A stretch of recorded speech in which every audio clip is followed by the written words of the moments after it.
सरकार को संविधान का पालन करना ही होगा।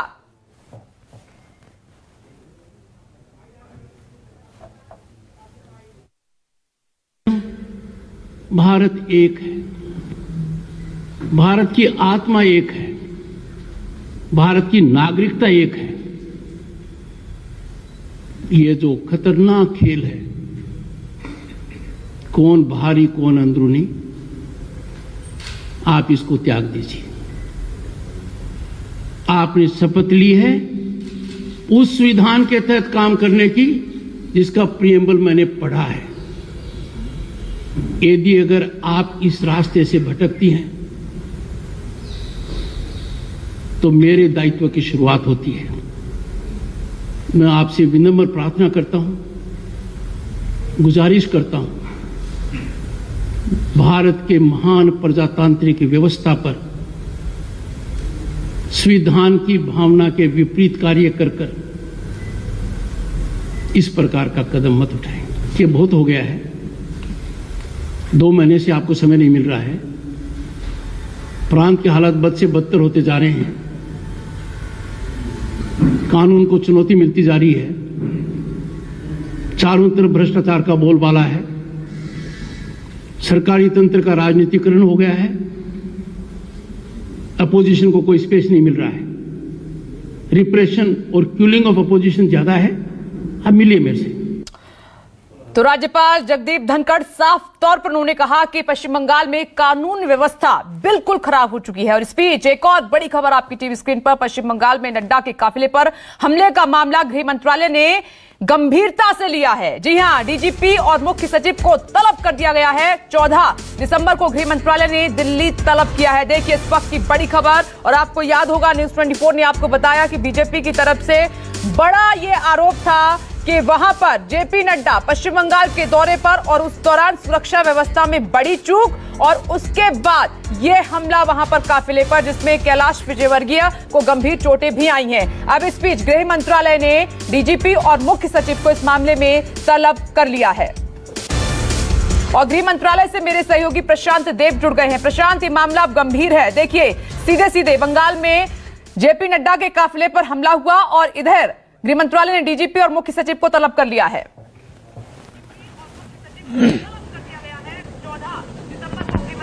जी बिल्कुल ठीक बात है। और गृह मंत्रालय ने बहुत सख्ती से इसमें आगे काम कर रहा है, क्योंकि ये मामला, ये बात ठीक है कि जेपी नड्डा और कैलाश विजयवर्गीय के काफिले पर हमला हुआ, उनको कुछ लोगों को चोट आई और कुछ बाल बाल बच गए। लेकिन मामला सिर्फ इतना ही नहीं है। गृह मंत्रालय का कहना है कि कानून व्यवस्था को लेकर के गंभीर सवाल पश्चिम बंगाल में खड़े हो रहे हैं। आए दिन वहां कत्ल हो रहा है, और सिर्फ बीजेपी नहीं बल्कि टीएमसी के कार्यकर्ता, कुछ विधायकों की 2019 में हत्या की गई। तो जो कानून व्यवस्था है वो पूरी तरीके से चरमराई। उस कानून व्यवस्था के एंगल से गृह मंत्रालय ने वहां के मुख्य सचिव और पुलिस महानिदेशक को तलब किया है और पूछा है कि आकर के बताइए कि ये व्यवस्था वहां पे क्यों है, ये दुर्व्यवस्था वहां पे क्यों है, पुलिस की मौजूदगी में काफिले पर हमला कैसे हो जाता है, और जिसने हमला किया वो लोग कौन थे, उनको पकड़ा क्यों नहीं गया। तमाम तरह के सवाल जवाब उनसे किए जा रहे हैं। और हालांकि इस बीच जो है वहां के गवर्नर जगदीप धनखड़ ने अपनी रिपोर्ट भी सौंप दी है। उस रिपोर्ट के आधार पर इनको ये जवाब देना पड़ेगा वहां के मुख्य सचिव और पुलिस को कि ये गड़बड़ियां वहां पर क्यों हो रही हैं, क्या इसके पीछे कोई राजनीतिक साजिश है। तमाम चीजों को प्रशांत देव, जगदीप धनखड़ ने राज्यपाल ने साफ तौर पर कहा है कि जो पश्चिम बंगाल की कानून व्यवस्था है वो पूरी तरह से खराब हो चुकी है, पटरी से उतर चुकी है। मैं लौटूंगी आपके पास। 2 खास मेहमान भी आपको टीवी स्क्रीन पर नजर आ रहे हैं। और टीएमसी नेता शुभंकर भट्टाचार्य जी, स्वागत है आपका टीवी स्क्रीन पर। और बीजेपी से अपना पक्ष रखेंगे राजीव जेटली साहब। सर आपका भी स्वागत है। राजीव जी, मैं आपसे ही शुरुआत करती हूं। सर, ये पश्चिम बंगाल में क्या हो रहा है? बीजेपी के काफिले पर हमला हुआ, देश ने देखा। कौन करा रहा है, क्या मकसद है, किस पर शक है? देखिए, आपको कभी ऐसा महसूस तो नहीं हो रहा कहीं टीवी चैनल पर आप रिपोर्टिंग कर रहे हैं कि भारतीय जनता पार्टी बांग्लादेश में जाकर चुनाव लड़ना चाहती है? रिपोर्टिंग से कुछ ऐसा लग रहा है कि हम किसी दूसरे देश में जा रहे हैं। उस देश में जाने से पहले हमारे कार्यकर्ताओं को वीजा लगाना है, हमारे कार्यकर्ताओं को अपनी सुरक्षा साथ लेकर के जानी है, और इस बात की कोई गारंटी नहीं है कि वहां की सरकार हमारे सुरक्षा कर्मियों के ऊपर भी अटैक करवा दे। इस बात की कोई गारंटी नहीं। बहुत लंबे टाइम से आप देखिए, केंद्र से जो भी एजेंसी वहां जाती है, कस्टम्स के अधिकारियों को केवल इसलिए गिरफ्तार कर लिया जाता है क्योंकि वो टीएमसी के लीडर को एयरपोर्ट के ऊपर डिटेन करते हैं, गलत हरकत करते हुए पकड़ते हैं। सीआरपीएफ अगर वहां जाती है तो उनके खिलाफ एक्शन ले लिया जाता है, बीएसएफ जाती है तो उन्हें अरेस्ट कर लिया जाता है। तो आप ये देखिए, ऐसा लगता है जैसे हम किसी दूसरे देश में चुनाव लड़ने के लिए जा रहे हैं, ऐसा माहौल बना दिया गया है। और यही बात आपने गवर्नर साहब ने आज देखिए क्या यही बात रखी, उन्होंने कहा कि जो हालात बने हुए हैं, पुलिस हो, प्रशासन हो, वो राजनीतिक कार्यकर्ताओं के तौर पे काम कर रहे हैं।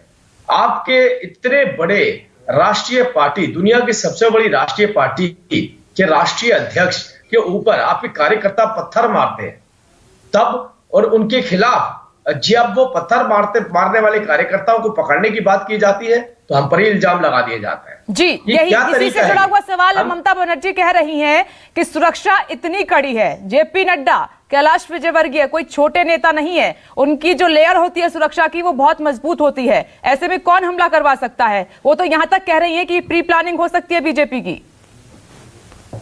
आप पिछले 6-7 साल का, 10-15 साल का जितना भी रिकॉर्ड निकालना है निकाल लीजिए। ममता बनर्जी जी की स्टेटमेंट ले लीजिए, पाकिस्तान के प्रधानमंत्री की, पाकिस्तान के आर्मी चीफ की ले लीजिए, और बांग्लादेश की ले लीजिए। जब भी हम कोई बात कहते हैं उन्हें कि आप ये हरकत कर रहे हैं जो गलत है, बिल्कुल वही स्टेटमेंट दी जाती है जैसी दीदी दे रही है। वही मानसिकता, वही रवैया, वही तुष्टीकरण, वही अपीजमेंट, वही एक तरफा फायदा देना और दूसरों को दमन करना। बिल्कुल ऐसा लगता है जैसे हम अपने देश के अंदर ही नहीं बैठे। आज चुनाव हम अपने देश में लड़ रहे हैं, बार बार हमें बोला जाता है आप बाहर से आ रहे हैं, आपको नहीं मालूम यहाँ के बारे में, कौन है आप लोग, हमारे कल्चर को नहीं जानते हैं। अरे भाई, वहां का बंगाली चुनाव लड़ रहा है, वहां का बंगाली चुनाव लड़ रहा है, और बंगाली वहां पर कार्यकर्ता है जिसकी हत्या आप कर देते हैं, जिसके हाथ तोड़ देते हैं। ठीक है, सीधा बड़ा आरोप एक बार फिर से राजीव जेटली साहब आपका। मैं ठीक है, मैं जवाब ले लेती हूँ। शुभांकर भट्टाचार्य टीएमसी से अपना पक्ष रखने के लिए यहाँ पर मौजूद है।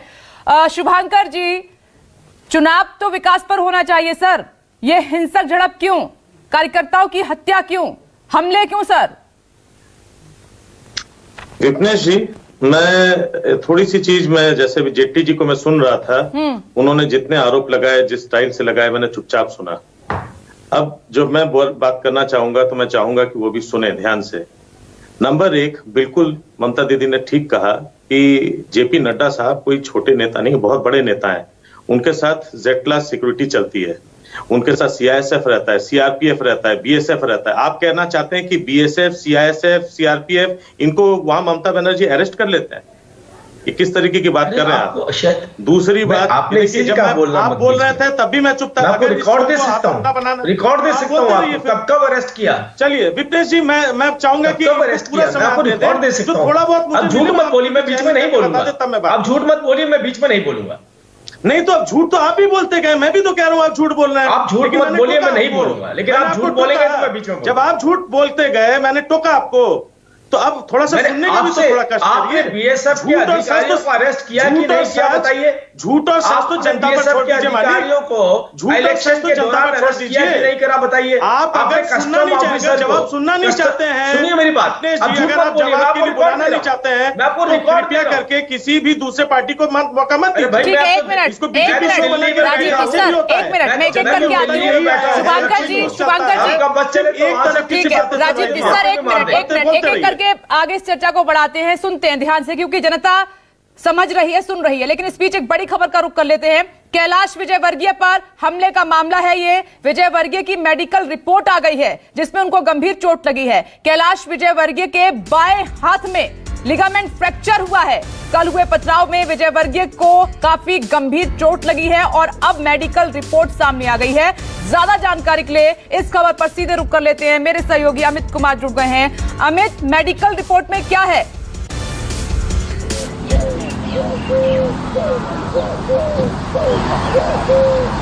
देखिए, सबसे बड़ी बात, दाहिने हाथ का लिगामेंट फ्रैक्चर दिखाया गया है और जिस तरह से फुटेज चला था, जो वीडियो आया था, वो फ्रंट सीट पे बैठे थे और लगातार पथराव किया जा रहा था। जब भीड़ के बीच से गाड़ी निकल रही थी तो न्यूज 24 ने वो विजुअल दिखाया जिसमें जो खिड़की है वो पूरा टूट चुका था, उसके शीशा टूट चुका था और लगातार पथराव हो रहा था और वही पत्थर उनके हाथ में लगा था, जिसमें जो मेडिकल रिपोर्ट आने के बाद दिख रहा है कि उनका लिगामेंट फ्रैक्चर है। बाकायदा प्रधानमंत्री प्रधानमंत्री, गृहमंत्री, तमाम लोगों ने उनसे बात भी की फोन पर कि उनका स्वास्थ्य कैसे है, उनको कितनी चोट आई है, क्योंकि जिस तरह से हालात वहां बने थे कल, बहुत ही मुश्किल वाला हालात था कि जब बुलेट प्रूफ गाड़ी पर जेपी नड्डा थे उनके ऊपर पथराव हुआ था और एक बार नहीं लगातार वो बीच से रास्ते से जब गाड़ी क्रॉस हो रहा था तो तमाम तृणमूल कांग्रेस के जो समर्थक थे झंडा हाथ में लिए हुए थे। इसमें यह भी कोई नहीं कह सकता है कि कोई बाहर वाला व्यक्ति था, क्योंकि उनके हाथों में पार्टी का झंडा था और इसीलिए गृह मंत्रालय ने तलब किया है डीजीपी और वहां के चीफ सेक्रेटरी को, क्योंकि वहां पे लॉ एंड ऑर्डर की स्थिति जो बिगड़ी, क्योंकि बार बार ये कहने के बावजूद